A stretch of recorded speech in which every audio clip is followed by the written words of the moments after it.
Hi, my name's Matt. I'm a SFX makeup artist and mold maker. I've been working in the sort of makeup industry for just over a year now. So I'm very inexperienced in some ways, but from this short amount of time I've worked, I've realised like how little there is out there on the intricacies of mold making.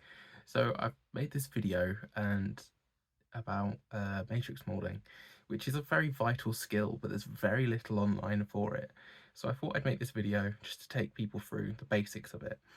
Now, there's lots of things I could do better in this video, and that just comes with experience and knowing things. And obviously, I've only been working for a year, and I was at uni for 3 years before that. As well, you may notice in this video that my workshop is very, very messy. Now, this is partly because I'm quite a messy person when I'm working in my own space. When I'm at work, I don't. But I like to make use of the space I've got, which is a very small space. Like I can show you, like from wall to wall, it's about 1 meter wide.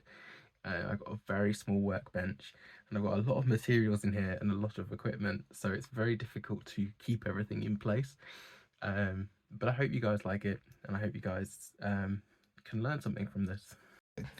So I've taken the nose and the chin off. The chin doesn't need to be snapped, but I am anyway, just because I need this. I could take it off of another core, it doesn't really matter because it's not overlapping.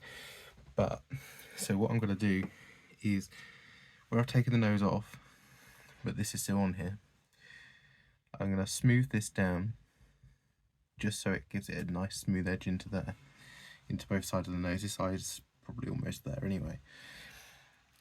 Alginate, plaster cast out of that, and then obviously make my core. This can sit on it, and it just means that this should sit nicely underneath the nose piece. So the nose and this piece should overlap. They'll probably overlap to about here. Yeah.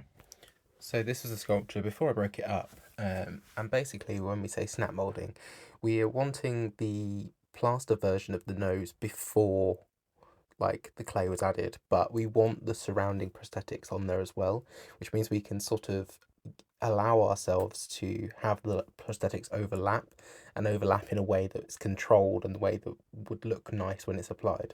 So with these, all I've done is a very simple display. So it's literally play round up, like it can be smooth, it doesn't need sharp edges, because the joy of this is because you've got a negative that can be opened in whatever way. Doesn't have to worry about undercuts as such. Obviously try to avoid them, but you haven't got to be like monitoring your splay to make sure you've not got any undercuts. So yeah, what I'm going to do now, spray them with a silver spray or just clear lacquer, anything just to keep them in. Actually, I might leave them to dry out a bit first because I've used water to smooth them down, so the clay is a little bit soft. So I'll dry them out a bit and then give them a spray and then get them under silicone. So I'm using platsil gel 25s because what I had to hand. You can use tinsel if this is what you have. I like using platsil because it's just quicker, and it saves buying multiple types of silicone. I can just buy one type of silicone, and the 25 will do my moulding as well as all the prosthetics as well. So it's one silicone rather than having to buy multiple.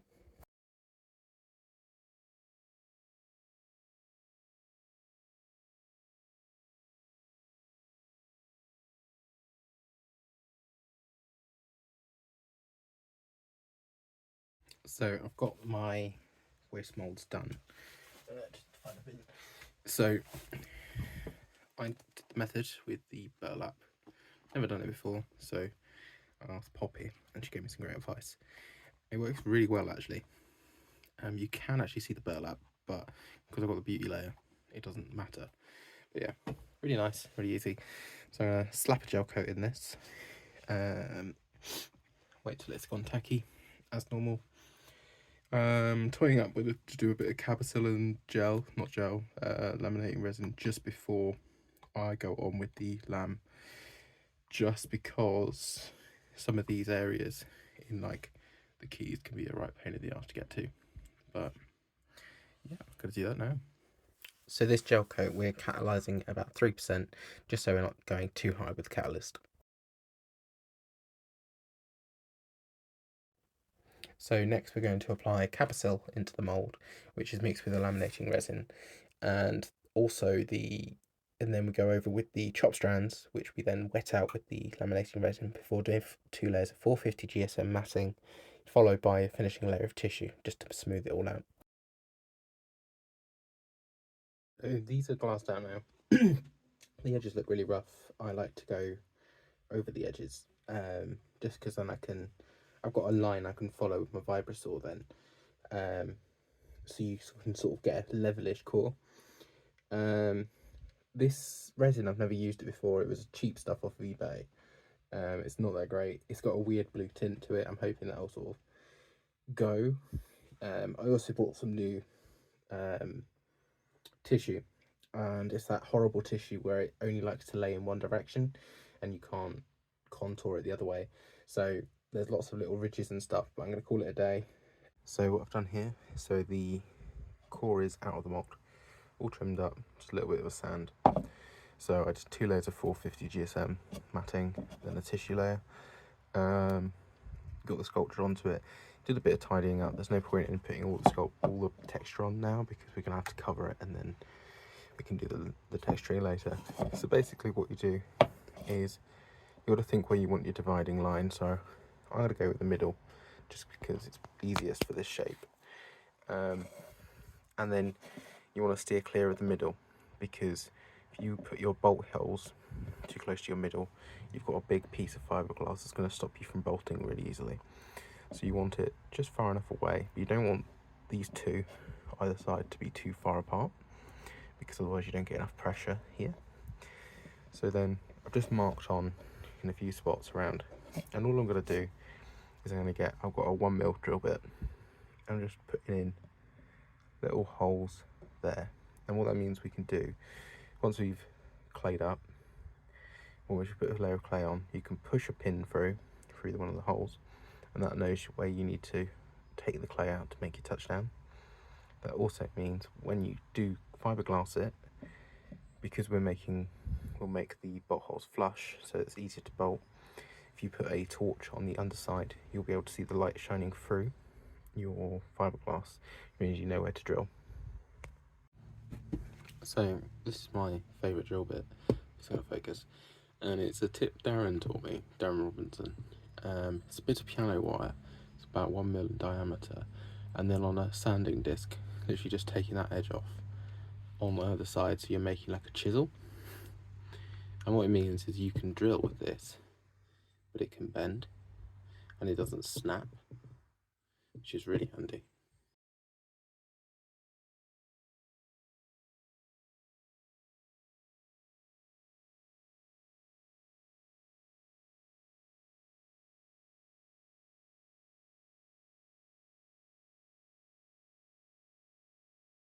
So now I've drilled some holes in, I'm going to lay a layer of clay over. I'm going to go for about 5mm on this, which is all you need really. You can go thicker if you need to. And then once that's on, I'd add a ridge down the middle, so you've got extra depth to put your shim into, and then we'll take a look at it. So the tool I'm using to make my touchdowns is a syringe with the end cut off, and you can actually suction with it, and it's really handy to get that piece of clay out, which can always be a bit of a task. It's also important to remember when doing this to apply a layer of tissue with water over the sculpture, just to keep it clean from any clay contaminants. So this is what we're left with. So I use the syringe with the suction. This is a very quick, you can spend a lot more time feathering it and making it neat. For what I need it for, this will do. So we added a ridge down the middle, which we're going to add our shim to. So this looks a bit dodgy, but that's what happens when you try and use Tango Can for shim. But yeah, basically we're just creating a dividing wall down the centre. So here I'm applying a gel coat, same as before, 3% catalyst, but I'm making sure not to pigment it because this makes it so much easier down the line when it comes to adding in our bolt holes.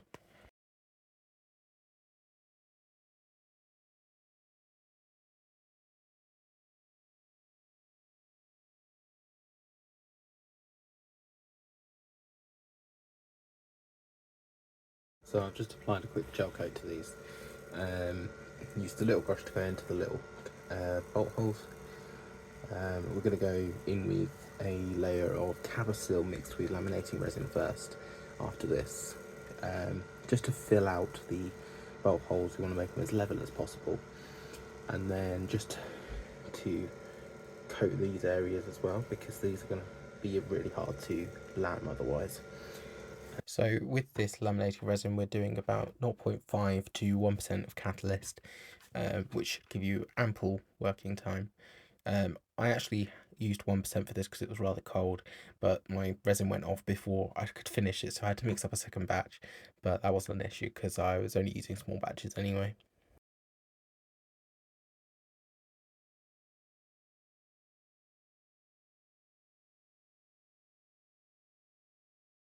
So that's these glass now.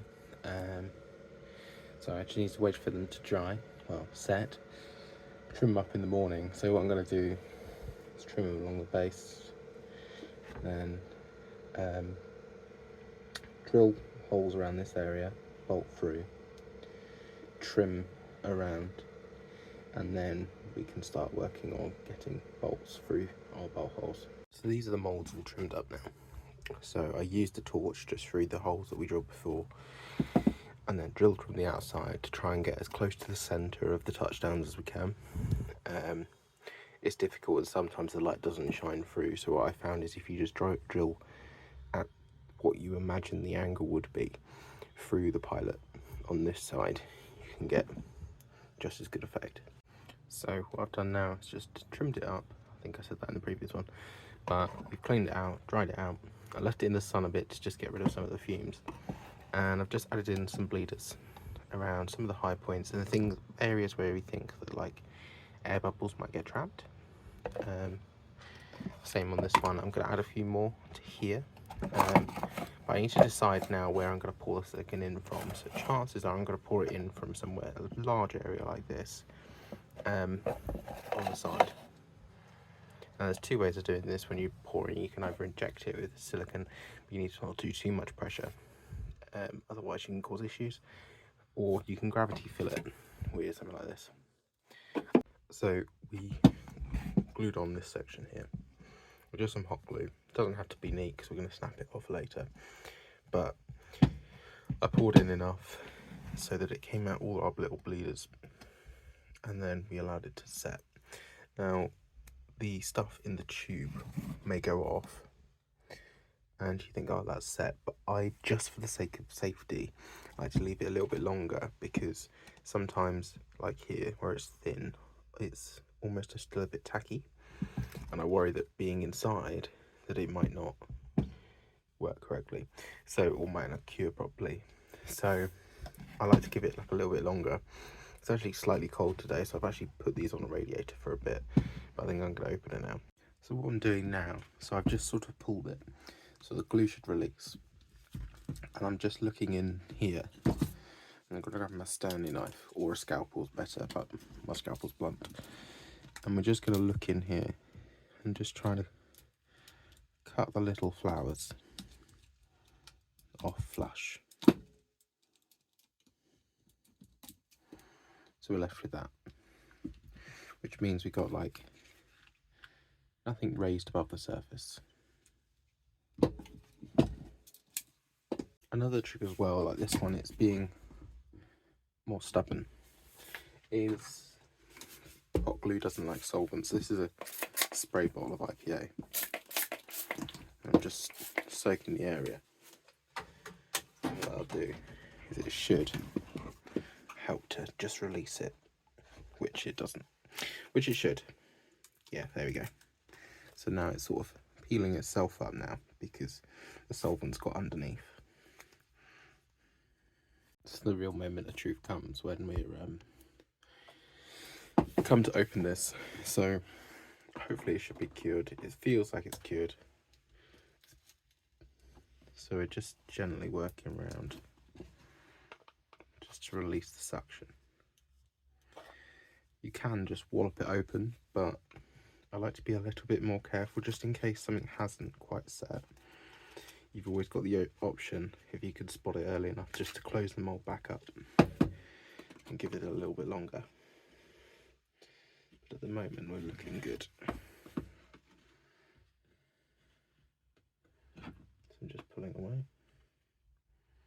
There we are. There we are. Silicone insert. And that has all your detail on it. Like all your texture. And you can see this is stuck in here. This isn't an issue because all we need is we can peel that out. But we need the sculpture to stay on this in some capacity because we now need to add in some bleeders along here. Because obviously if you're injecting from the back, if it's got nowhere, the air's got nowhere to go, nothing's going to go in. So you need bleeders so that the air can be pushed out by the silicone. It means that the silicone can come right to the edge. So you're just going to sort of pick your spots really that you sort of know you definitely need some bleeders.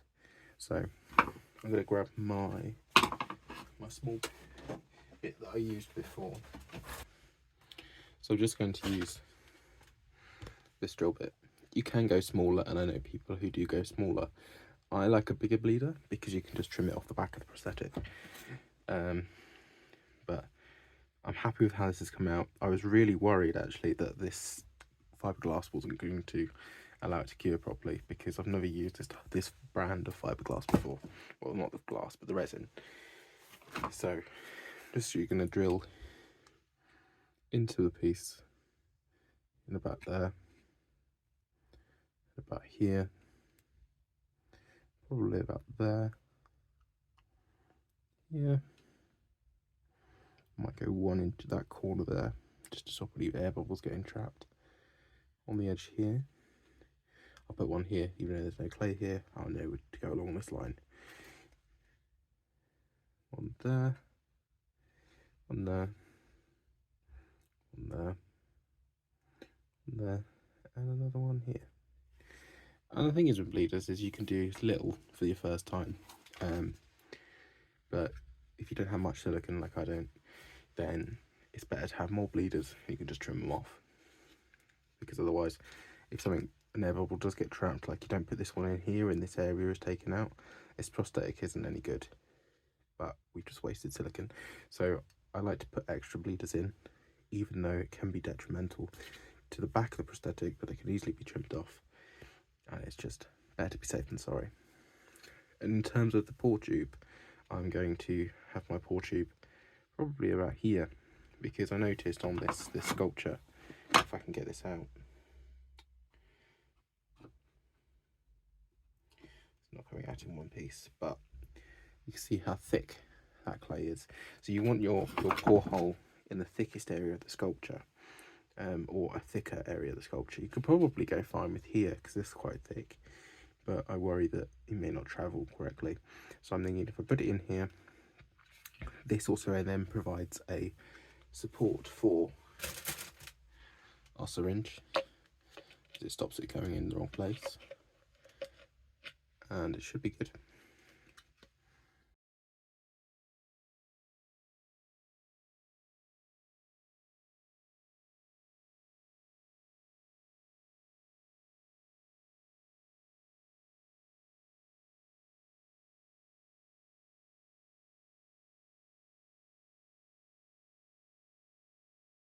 In order to hold the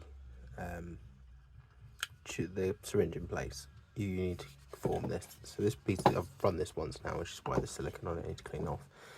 But I've just used some chop and gel and just mixed up a little batch and just put it around the spout of the syringe where I want it to go, and that holds it in place. A little tip, if you're struggling to center your pour tube, if you put a bit of clay over your pour hole, stick your drill bit through, and then this means that your thing can sit in, and then you just need to secure around it. So when it comes to running a matrix mould, you need to apply your release agent like you would for a flat mould or any other kind of mould. Normally you'd go in with like a pet release, give that a buff in with a nice brush. Then once that's all buffed in, give it 10 minutes to set. Then you want to go across with an epoxy par film and just do a blast over, give that 10 minutes, another blast over, give that 10 minutes. Now once that's ready, you can spray on your cap plastic. And you want to do about 2 to 3 layers across the whole thing, and that's at about 1 to 6 cap ratio. So once you've done that, you'll get about a pin. So you'll get one, and it might still have some holes in it, but that's fine because obviously you're doing 2 layers with your mould. So that's 3 layers of cap on both your silicone side and your positive side.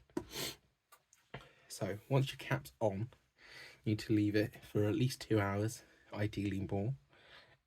You can leave it for half an hour and get away with that, but then sometimes what you get is at the edge of the prosthetic, around the edge of the silicone, you'll get this like white haze to the cap plastic, and basically that's the moisture from the cap plastic when you're injecting gets pushed into that edge of the cap plastic. Which is fine if you're doing something that's going to be highly painted, but ideally if you're doing something more sort of highly detailed and you want something less painted, it's better to give it the time. The cap's also then going to be stronger because all the acetone's evaporated out of it. So then when it comes to actually closing the mould, you need to get a cotton bud, dip it in some acetone, and then you just go around the edge of each bolt hole. And you can see here, let's get the light on it. So you can see here, there's like a little ring where it's been pushed up.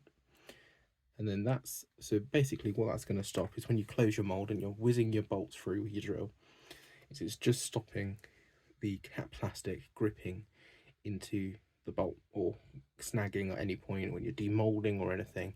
And it's just a layer of security so that when you come to demould, you're not going to have like a massive tear through cap plastic. So that's how to cap. It's also important, so your bleeders, which you drilled into the edge of your prosthetic, into the edge of your clay, it's important before you close the mould just to go through and make sure each bleeder is still clear, because sometimes the cap might go over it, and it's important to make sure it's clear because you don't want that to be the reason that there's air bubbles. And it's important to do it now rather than when it's closed, because if you do it when it's closed, you can always push the cap because you can push them in through this way. But if you do that when the mould's closed, there's always a possibility that you can push the cap into a place where it shouldn't be. The porthole should be fine. I've known some people, they run the acetone around that as well, just so that the silicone doesn't go the wrong side of the cap, which can sometimes happen, which will then mean that your silicone then goes behind the layer of cap you've got on your positive. I've not personally had that issue myself. So yeah, so I'm going to bolt this now, and then we're going to do a silicone mix. I'm using gel 25, so it's 100%, just to give a nice softness. We're then going to pour it into our tube. This is from a run I did earlier. And let's check this out. So imagine if this was clear. So you pour your silicone in. It's really important that you stick your one finger over the end of the nozzle. Your thing goes in, turn it upside down, wait for this silicone to drop down, and then you can push your air out, and then you're just pushing it up until it gets to the top. Then that makes sure that means you've got no air in here. Then that means you can then go into your mould, plunge it, and you know you're not injecting unnecessary air in that could cause more issues for yourself. Also, a fun little trick is if you get yourself like a threaded rod or any kind of metal rod, but these are easily available, and you can put it in your drill. When you come to clear out a syringe, instead of picking at it ages like really difficultly with a screwdriver, you can literally put that in, whip it around, and that's your silicone. Your syringe is clean. Such an easy trick. That was Lucy Snow taught me that, and honestly I've never looked back. So when you're pouring a mould, you may experience this, whereas like a bleeder doesn't bleed. You can push a pin through just to see whether you can break the seal and see whether it come through, but sometimes it doesn't, like this time. And sometimes it can be perfectly fine, the piece that comes out. It's purely down to luck. So we'll have to see when this comes out. An important thing to do as well when you're running is to just every now and again add a bit more pressure, just so these bleeders bleed a bit more. Because if you, after a while, if I just left it, they probably sink back, and you can end up basically it sucks an air bubble in.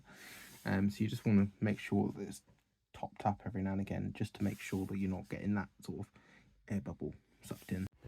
So now the piece is run, I've taken the syringe out, and you can see there's still a bit here. This isn't an issue, you can pull this off or you can leave it there for now. But in terms of demoulding these moulds, there's two ways. You can either start in from here and start powdering down, or you can go from the top like this one, and you can actually keep that silicone in place and take this off, which then means you've got something flexible you can powder under, which is really handy. So that's both of these out of their shells now. I'm going to powder and come back with the final results. I've also got some expanding foam formers that I did out of the waste moulds we made earlier, which I can store the prosthetics on. So this is what we end up with. So it's a piece, it doesn't have any sort of flashing around the edge, but we've got this big nice area of usable cotton plastic. There's been a few issues with this one. So on the bottom of these tentacles, we've got air bubbles. This was something I thought might happen, but next time I know what to do. Just usually we can actually just paint silicone into these areas here first, just so that we can fill those out. And on this one, we had some slight snagging here. So this looks like, as I've put the mould together, I've sort of snagged the mould as I've pushed it down, which means that it's sort of torn and it hasn't filled properly. So that's just a case of rerunning it, but there's a little bit of a strange sort of delamination here as well. But for a first run, I'm happy with them. I'll stick them on some formers, and these will be good for a test application just to get a proof of concept. So this is the makeup being applied and the final photos in a second. These were applied at Umae by my very good friends Tia and Ollie, and it just shows you how the makeup all blends together. I hope you enjoyed this video, and just gives you all the basics to do with matrix moulding, and I hope it's been informative in some capacity. And yeah.